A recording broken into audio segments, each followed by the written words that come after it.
Welcome to the BISP Education Podcast. Today we will be speaking to Aquatics Director Charles Pike and Colin Braund, high performance swim coach. Welcome to the podcast. Thank you. Thanks for having us. So my first question, I guess, would be, how did you end up coaching swimming? So maybe introduce yourself and just your journey to the BISP pool. Good question. I think a very easy question to answer. I think from my point of view, I grew up in a swimming family. My mother, my father. My father was a swim coach. My mother was an Olympian back in 1960. So it was an easy progression into swimming. And beyond that, my love for swimming just was an easy progression into the sport. And former water polo player, international swimming.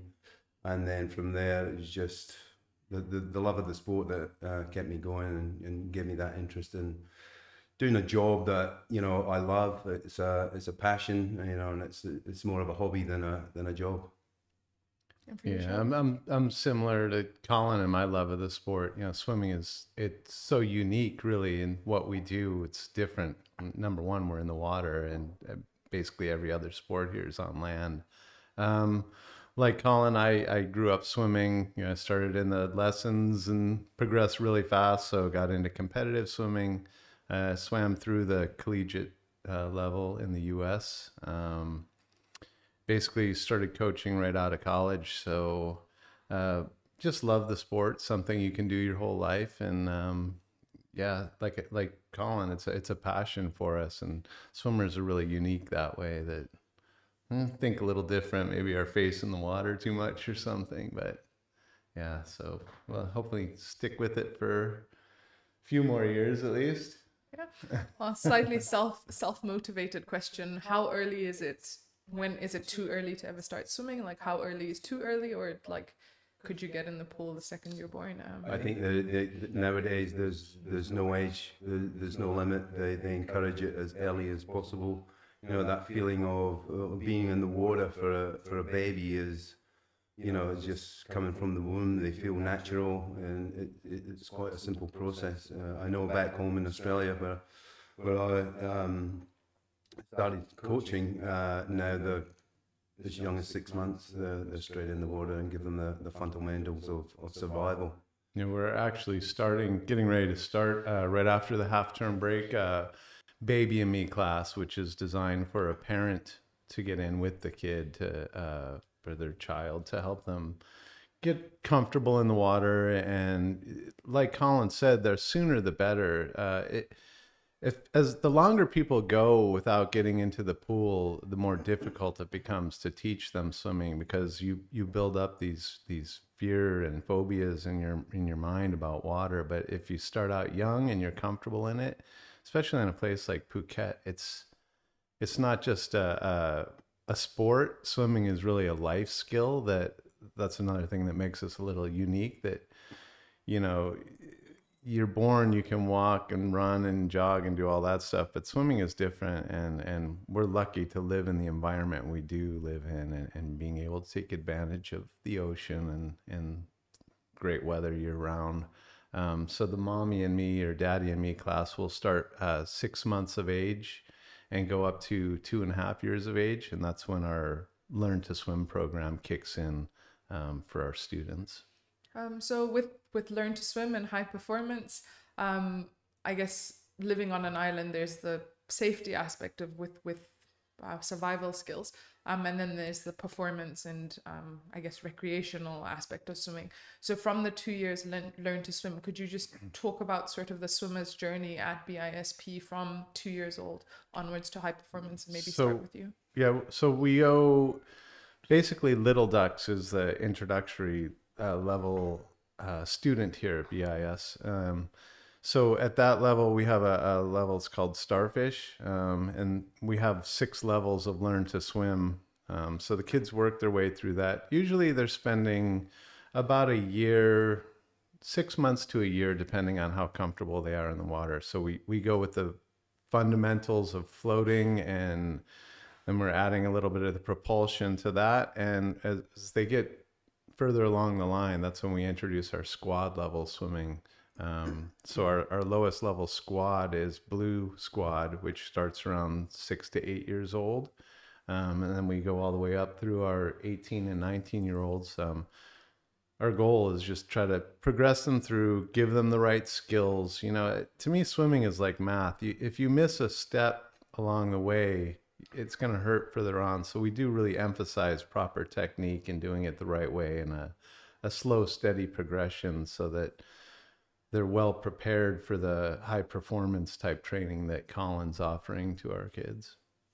And Colin, maybe just elaborating on what the high performance, you know, once they've come up from the Learn to Swim and they're joining a squad, what does that look like in terms of swimmer progression, and where do they end up? Well, once they get into the squad programs, starting in I think we go from the blue squad, bronze squad, up to silver, then gold. We then start to call that more of a performance. We've moved away from, you know, differentiating between high performance and the lower level squad. So we're kind of building it all into one. You know, when we first started here, we didn't have that. We're now looking at the progression and bringing kids into the program, you know, in the performance and high performance program a lot younger, so that we have them for longer and we can develop them ourselves. When I first started here, we had a program that was, I think we had maybe one girl that was 14. The boys, you know, they were all 15, 16 plus, already developed. You know, they were nearly at the peak, some of them. So it was my vision really to bring in younger kids initially. So we started with some 12, 13-year-olds. A couple of them left last year, moved on, and have done some great things. So we're now even starting younger. We're trying with Victoria and Charlie to really develop those skills so that when they come into me, they've got the fundamentals of training. They're training to train rather than learn to train. So yeah, and we're trying to move them on into, you know, the college system beyond here. Yeah, it really has filled in. We probably have one of the strongest 10 to 13-year-old groups, I would say, in Thailand for a school program. And that's going to pay off as we're building in that school identity. You know, we want our swimmers to feel they're part of something and not just here for the sport.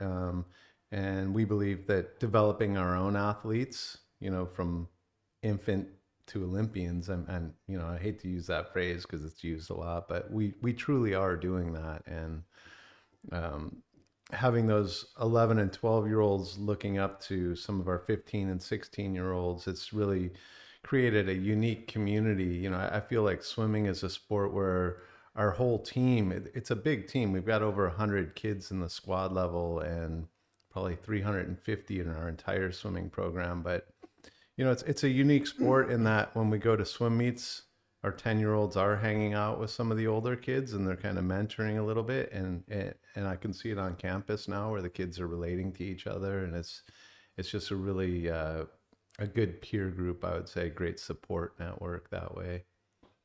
So with that, would you say that ability to learn or talent sort of is a predictor of success, or is it a combination? What?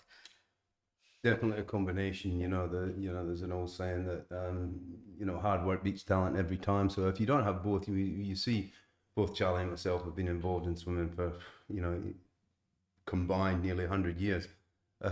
So it's a long time, and we've seen kids come and go, not just as coaches, but myself as a swimmer and an athlete, that I've seen the, you know, the superstar 12-year-olds as I was growing up, and I was kind of in the outside lane as a kid, and then all of a sudden as a teenager, you know, I'm winning things that the kids were now in the outside lane or not making finals, and they give up. They're the big kids with a lot of talent, but were, you know, afraid to do the hard work. It's a tough sport. So it's quite a lonely sport when you're in there. You know, you have your teammates around you, but at the end of the day, you know, your head's down and you're doing your own miles, your own hard work. No one's kicking a ball to you. You're not relying on someone to, you know, put the ball in the back of the net and things like that. So it is tough. So if you don't have both, then you're going to find it pretty hard. Yeah, I'd agree with that. talent is it'll get you so far, and as Colin said, and we've both seen the superstar young kids disappear. I mean, literally hundreds I've seen through my career and as a swimmer.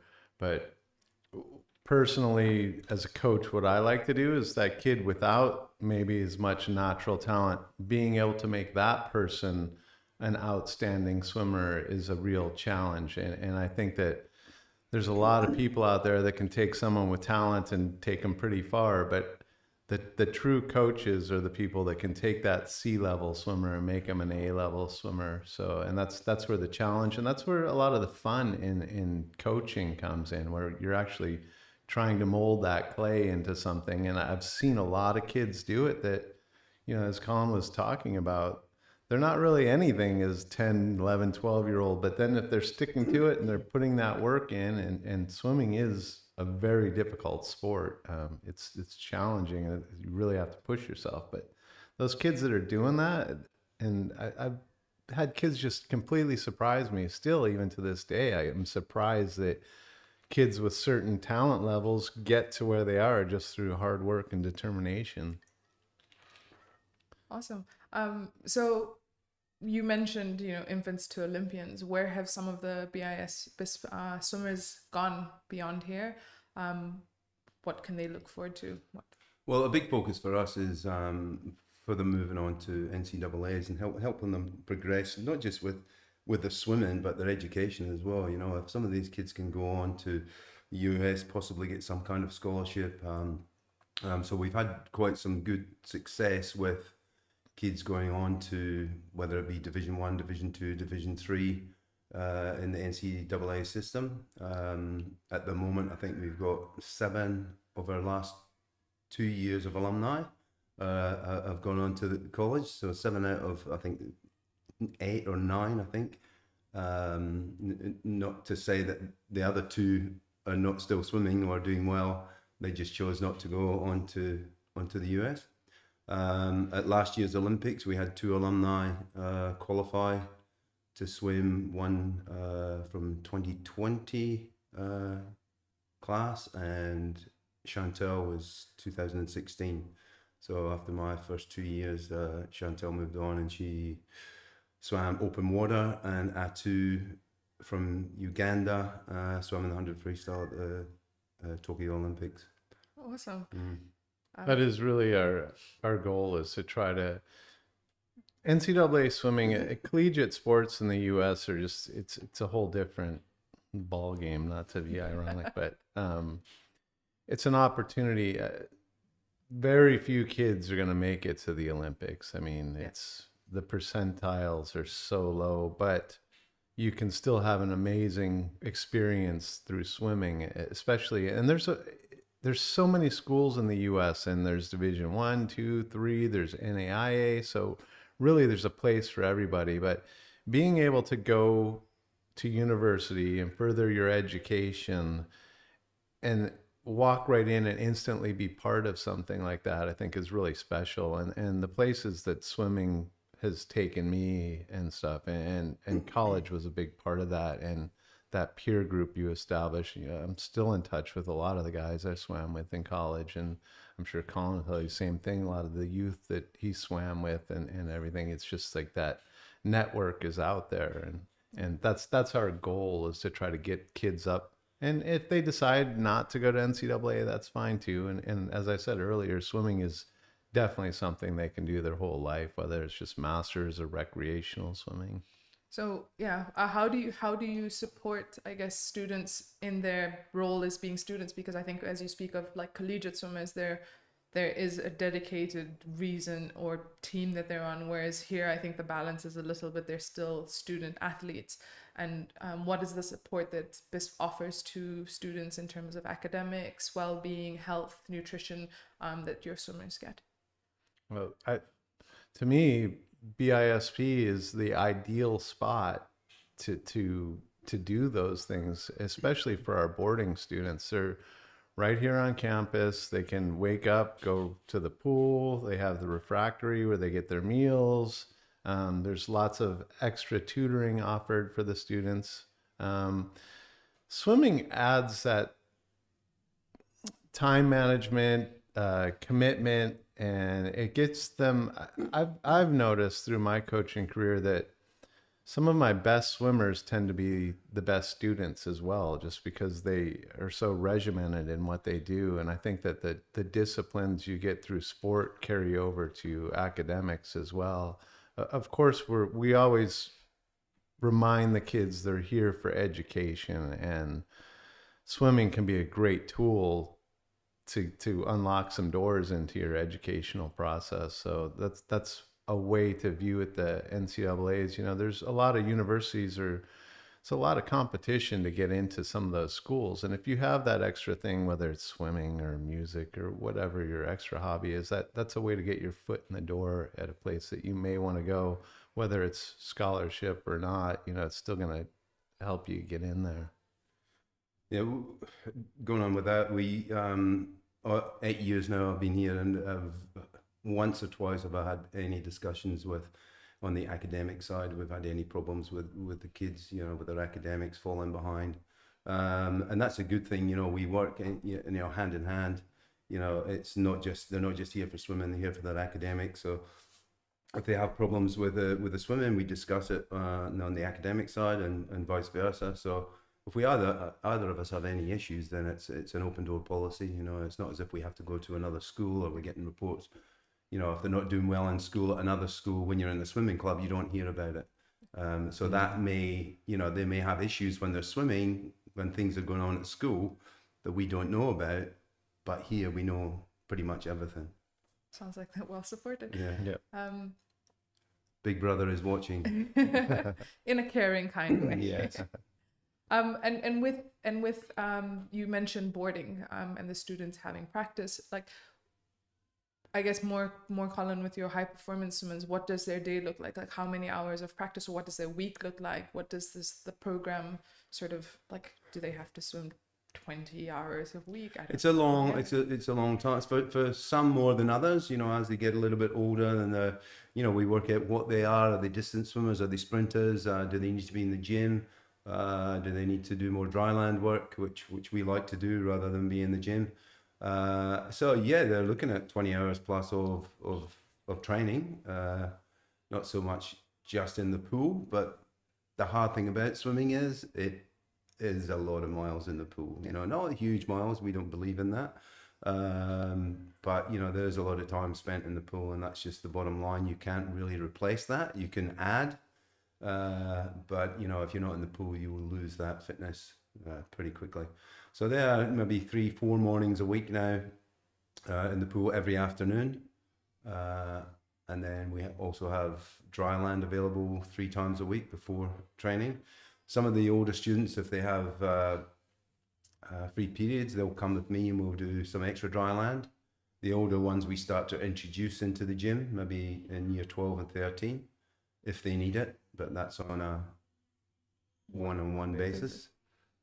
So yeah, it's a long week, but again, as Charlie said earlier on, the beauty is they're here at school, they're in boarding, they go to the refectory, so there's no drop-offs, pickups.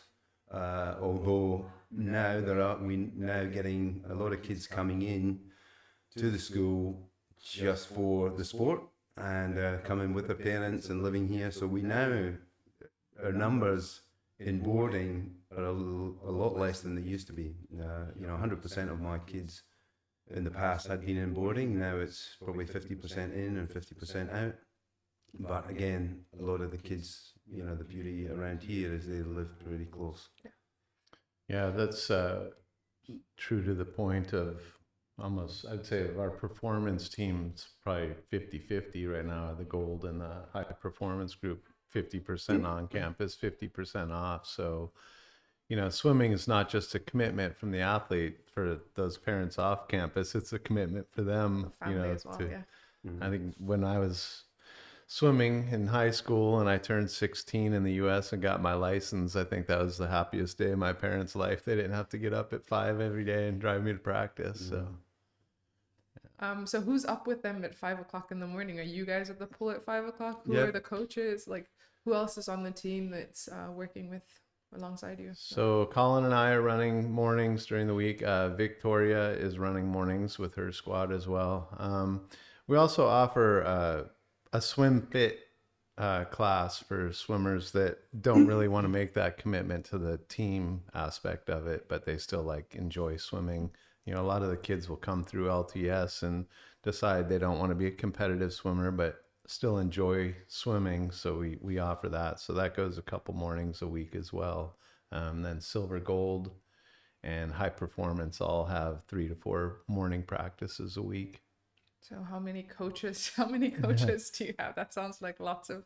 Well, we have six coaches on staff. Yep.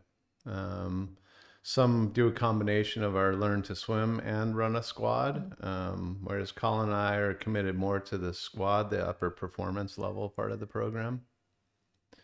I think that's it. And a lifeguard. Yeah.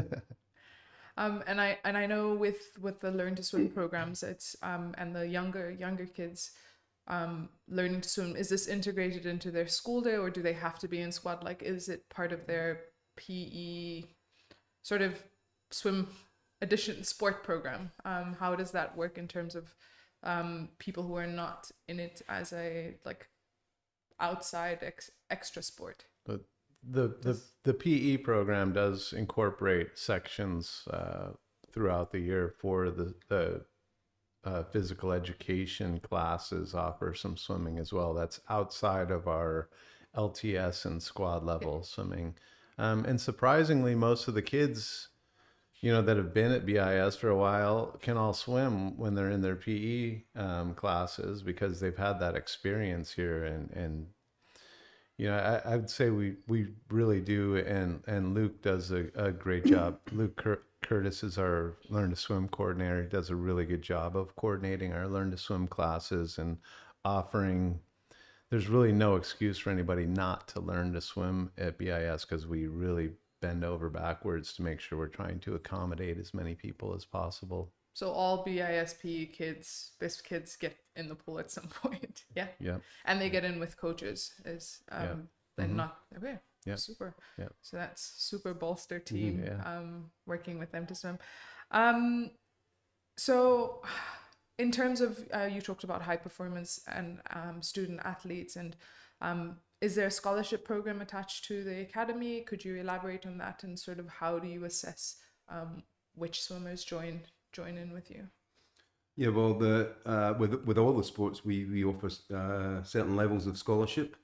When I first came here, there were a lot of full scholarships, and it was quite a high number, I thought, for what we had. And slowly, we find that we're bringing in more kids and attracting, you know, families to come here with the level of the sport, not just in swimming, football, tennis, and golf. You know, they're coming here for the sport and a lot of full fee paying. Obviously, not everybody can afford to do that, so there are scholarships on offer.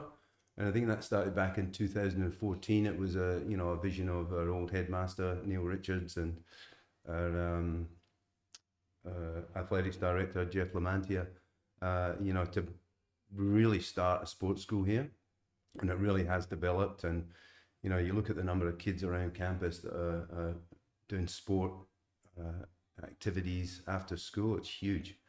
I think we've got a third of the number of the school students that are actually involved in the swim program. So it's pretty unique, and I think a lot of the scholarships have enticed people to come when they see the level of the sport that has gone through in the last 8 years now, 9 years, I think it's been going. And we've had, from a swimming point of view, we've had athletes at every major competition that, from Olympics all the way down, Commonwealth Games, World Championships, European Championships, Pampas, at every major competition you can think of, we've had athletes there. And I forgot to mention Felicity Passion as well. She swam at Olympics last year as well, and I think she was here before I came, and I think she was our first swimmer to go on to US and into NCAAs. Yeah, she went to Florida, if I'm not mistaken. I went to Florida. Yeah, beautiful, isn't it? So we've got two there at the moment. Arias and Arian are both in Florida. Florida Gators and Florida Go State. Gators, yeah. That makes an easy transition from Phuket to Florida. You're not going to some extreme climate. Yeah. So I think the scholarship program through all the sports has really enticed people to come here. You know, not just for the academics, which are great, but for sport as well. And so how do you assess a swimmer in terms of scholarships? Like, what is the application process if you have an academic student going through this? I'm sure part of the scholarship is their academic well, we're lucky as swim coaches. It's pretty cut and dry.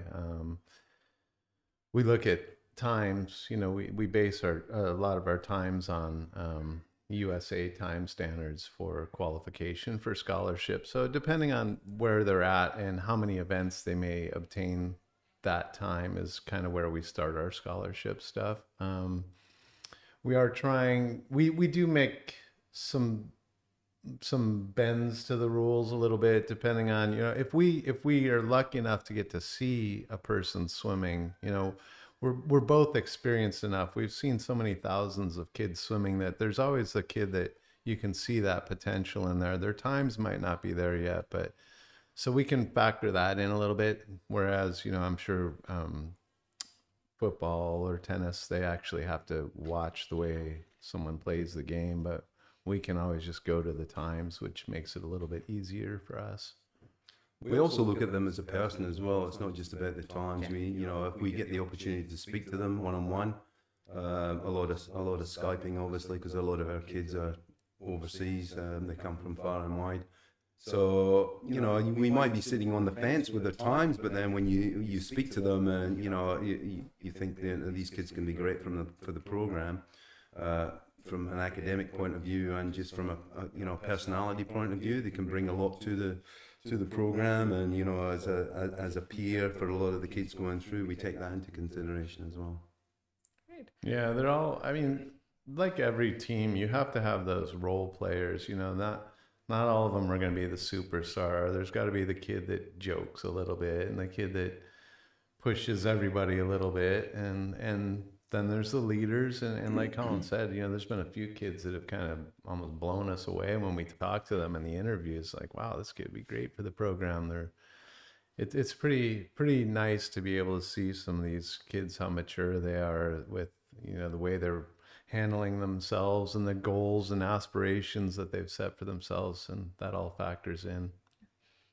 And you had mentioned, you know, being part of competitions, and now that the world is finally back open, is there anything that your current teams are training towards, or any upcoming events that we can look forward to? Yeah, we're October 7th, we're heading up to Bangkok for a Verso Star Meet. That's a Thai sanctioned meet, qualifier for nationals. We just had a local meet a couple weeks ago up the road. But our schedule's really loaded up this year, which is awesome after the last couple of years. You know, last year we were able to work through COVID and get some small stuff locally going with some dual meets with other schools and stuff. But now that it's wide open again and the excitement is back, and I can really see it in my team. The kids are way more enthused. They have things to look forward to. And really, you know, swimming is such a difficult sport that you have to have those competitions to keep yourself motivated and something to look forward to and work towards. So I'd say our target meet for term one would be the Patna meet in Bangkok. That's in December. So each term we try to pick a meet where we're really going to target. You know, obviously you can't try to go fast at every single meet when you get to the upper levels in swimming. So we have those. We're looking to probably get down to Malaysia in term two, and then we'll see what happens with Singapore maybe in term three. You know, we haven't been. November 2019 was the last time we traveled overseas, and, you know, things were looking great. With a high performance group, and we 5-6 times a year we'd go overseas. We'd go to Malaysia, Singapore, Hong Kong. Eventually, the last meet we went to was Japan, which was one that was going to be on the cards for the, you know, the higher level swimmers. something we try and do is to go to higher level meets, so the kids are not competing against the same kids all the time or winning all the time. You know, it's good for them to see what's out there in the, you know, the real world of swimming, where, you know, you go to the Japan where the age group kids are, you know, best in the world by a long way. And you know, it's good for the kids to experience that. So we were starting to do that. So hopefully we can get back next year, try and target a couple of overseas meets, and then get back on track to going overseas again. Yeah. And I guess as we sort of wrap up, like, the academy going forward, like, are there any big shifts and plans in the structure, or is it, you know, trudging ahead? You've mentioned more international meets, more swim, starting with the earlier baby and me classes. So sort of you're expanding on both ends. Just sort of, what do you plan for the academy going forward? I think for us going forward, we're actually looking at stepping back with the kids that we've got. We're going to start earlier. You know, we talk about 9, 10, 11-year-old kids and trying to develop them. Over the years, we've brought in a lot of kids that are older and already established. So we're going to try and do it ourselves. We talked about it before, and trying to bring kids through. We're now getting 3 or 4 kids that are in the high performance that were not so much in Little Ducks, but, you know, a couple of them that started in nursery, I believe. And so that's kind of the first time we've really done that. We have done it once or twice, but they've never really gone right through and still been swimming when they've left here. So that's a big goal for us. It would be great to have someone go all the way through from Little Ducks to college, you know, and keep the swimming up. You know, a big target would be the Olympics, but again, that's, you know, to go to the Olympics is, you got to be pretty special. Yeah, agreed. That's when I was first getting started in coaching, and I remember an older coach that I really looked up to. He had a great senior program, you know, in the US. He's always had big teams at senior nationals, and he told me, if you want to have a good senior program, grow your own. You know, so that's kind of what our philosophy has been these last few years is, and now we have the coaching staff in place to do it. And we're really focused on developing those kids from 8 to 13. Like I said before, giving them the right tools, proper techniques, and really giving them that enjoyment of the sport that they're going to need to get through the whole way. So, you know, if those things that Colin had mentioned start to really happen, that would just, for me, that'd be perfect. Just having a school program where we're producing NCAA caliber athletes, which we have produced several NCAA athletes. And now we're to the point where our next generation is going to be our own kids that grew up here on campus. And the beauty about a program like this as well, or any program that develops all the way through, all the coaches have a part. You know, if you have an athlete that goes on to do something special, every coach has a part of that, and that's something that doesn't get recognized by a lot of people. The superstar coaches, you know, get all the credit, whereas, you know, these kids are being passed on and passed on and passed on, and they forget about every coach that's, you know, played a part in the development. Yep. Yeah, and that might, you know, that must be exciting for you guys as coaches to see your swimmers progress and sure. As you're saying, grow your own. So then it's, you know, the seeds of your labor. Yeah. But with that, I think also comes much responsibility, I'm sure, for you as well. So how do you personally, you know, in your coaching journeys, do you keep in touch with your students often? Do you sort of work with their future coaches? Like, what does that look like from a coach perspective? So not specifically with the program, but as, you know, as coaches individually. Yeah, and of course, you know, a lot of my former swimmers now are grown with kids of their own and stuff, and they, you know, it's funny because I always get these messages, happens at least twice a year. Hey, I'm starting my kid in swimming now. I remember you used to work us and this and that, or, you know, Happy Father's Day messages we get from former swimmers and stuff like that. So as far as coaches, if we have a swimmer transferring in here from somewhere, I like to reach out to their coach to try to get a little information about them and their personality and their training background, what they've been doing. And then I'm sure that when I was coaching in the States and I sent kids to the collegiate level, the coaches would do the same basically with me. And I think a lot of that happens now with Colin, with the kids that he's sending off to the US. Yeah, they'll contact us if you've had any, the kids try and reach out to the colleges or to the coaches. We'll get some feedback and ask. They'll ask some questions if they're interested. If they're not interested, obviously they won't. But once they've gone on, the big programs and the coaches don't really contact you once the swimmers have gone over there, but the kids keep in contact. Yeah, they ask a lot of questions. Like some of them go over there and it's it's completely different to what they expect, and they're not doing so well. They contact you and say, Coach, what would we be doing at this time of year? What was my taper like? Why am I not swimming so well? And they also go home and they have long breaks. So this last year, I've still been, in contact with a couple of the swimmers that have left and been sending them programs and kind of semi-coaching them online. So yeah, they keep in contact. Yeah, so that's a big adjustment. Lifelong rule. Yeah, it's going from one program to another, especially as a 18, 19-year-old.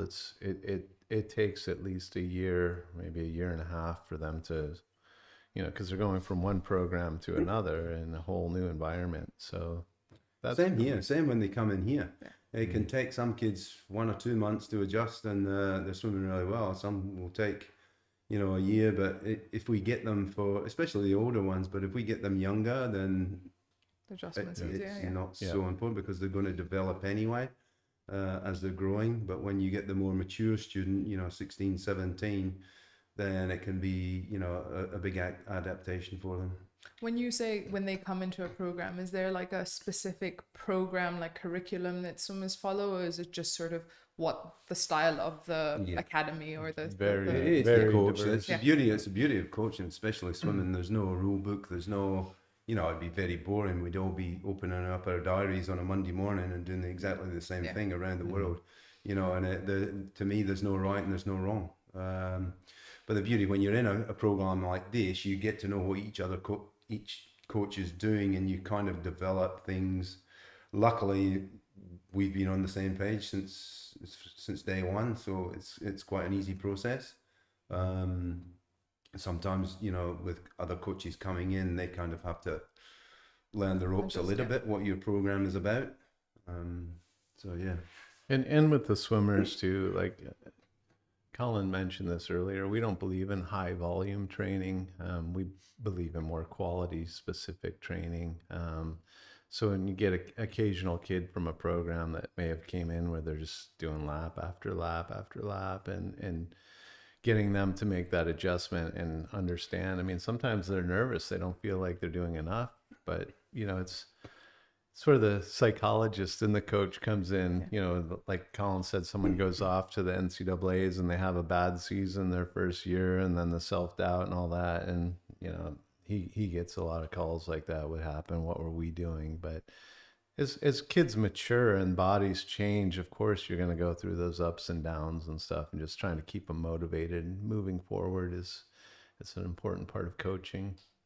You also get those kids that have come in from a big program with big numbers, and they manage to hide in the program. They don't get seen by the coach, and all of a sudden they come into a program like ours, especially with me. I'm only, 12, maybe maximum of 16 kids, so I get to see them pretty closely. So, if they're doing something wrong or they need some work on something, you're constantly correcting them, which is something that they've got to get used to, by hiding in the background or jumping out of the pool to go to the bathroom.